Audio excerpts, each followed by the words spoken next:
અમરેલી સૈયદ સમાજ અને તાજિયા વિશે વિવાદાસ્પદ ટિપ્પણી કરનાર સત્તાર મૌલાના સામે અમરેલી સિટી પોલીસને આવેદનપત્ર પાઠવાયું. પોરબંદર ખાતે યોજાયેલા કાર્યક્રમમાં સૈયદ સમાજ તથા મોહરમના પવિત્ર તાજિયા વિશે જાહેર મંચ પરથી અભદ્ર અને અપમાનજનક ટિપ્પણી કરવા બદલ અબ્દુલ સત્તાર હામદાની ઉર્ફે સત્તાર મૌલાના સામે સખત કાયદાકીય કાર્યવાહી કરવાની માંગણી સાથે અમરેલી ખાતે આવેદનપત્ર સુપરત કરવામાં આવ્યું છે.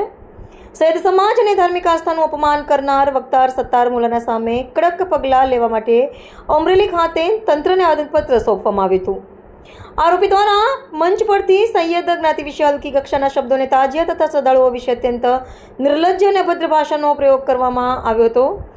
આરોપીની યુટ્યુબ ચેનલ પર લાઈવ પ્રસારિત થયેલા ભાષણથી અમરેલી સહિત સમગ્ર ગુજરાતના સૈયદ સમાજ અને મુસ્લિમ શ્રદ્ધાળુઓમાં ભારે રોષ વ્યાપી ગયો છે. આવેદનપત્રમાં આરોપી સામે ધાર્મિક લાગણી દુભાવવા અને સામાજિક સૌહાર્દ બગાડવા બદલ ભારતીય ન્યાય સંહિતા હેઠળ તાત્કાલિક ગુનો નોંધી કડક કાર્યવાહી કરવા માંગ કરાઈ છે. જાહેર મંચ પરથી ધાર્મિક અને સામાજિક વિષયો પર આવી અભદ્ર ભાષા વાપરનાર તત્વો સામે દાખલારૂપ કાર્યવાહી થઈ તે માટે અમે અમરેલી સિટી પોલીસ સ્ટેશન ખાતે આવેદનપત્ર આપી ન્યાયિક લડત શરૂ કરી છે. આજે અમે સમસ્ત મુસ્લિમ સમાજ, સમસ્ત સૈયદ સમાજ બધા પ્રતિનિધિઓ અહીંયા હાજર છે.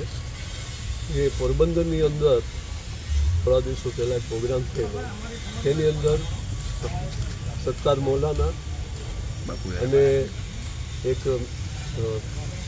પેલો હસનૈન કરીને છે મૌલાના, એ બંને બહુ વાણીવિલાસ કર્યો.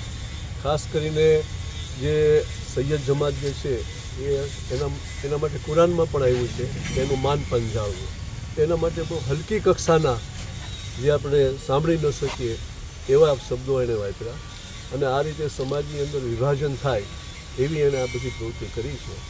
અને સમગ્ર સૌરાષ્ટ્રની અંદર નહીં પણ પૂરા ભારતની અંદર આ ફેલાણું છે અને બધા લોકો આના વિરોધ કરે છે. સારી સારી મોટી ખાનકાઓએ પણ આ વિરોધ દર્શાવ્યો છે. તો અમે આ વિરોધ માટે અહીંયા આવ્યા છીએ અને એમને આ કડકમાં કડક સજા થાય, એક દાખલો બેસે તો કોઈ બીજો આપણે આવી રીતે ન આગળ વધે, આવી કોઈ ખરાબી ન કરે. અને આ લોકો બધા દેશદ્રોહી પ્રવૃત્તિવાળા છે, જેનો તમે ભૂતકાળ જોશો. હમણાં કીધું એમ 1992માં ગોસાબારામના અંદર RDXની અંદર અને ખુદીભાઈ સત્તાર મૌલાના જે છે એ ટાડાની અંદર જઈ આવ્યા છે.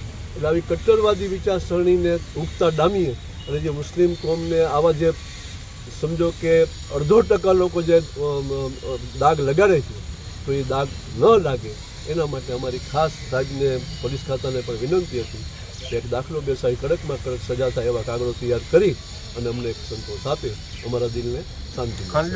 20/7/2026ના રોજ મૌલાના હમદાણીએ પોરબંદર ખાતે જે વાણીવિલાસ કરેલો તેમાં સૈયદ જમાતના લોકો અને તમામ મુસ્લિમની સમાજની લાગણી દુભાણી છે.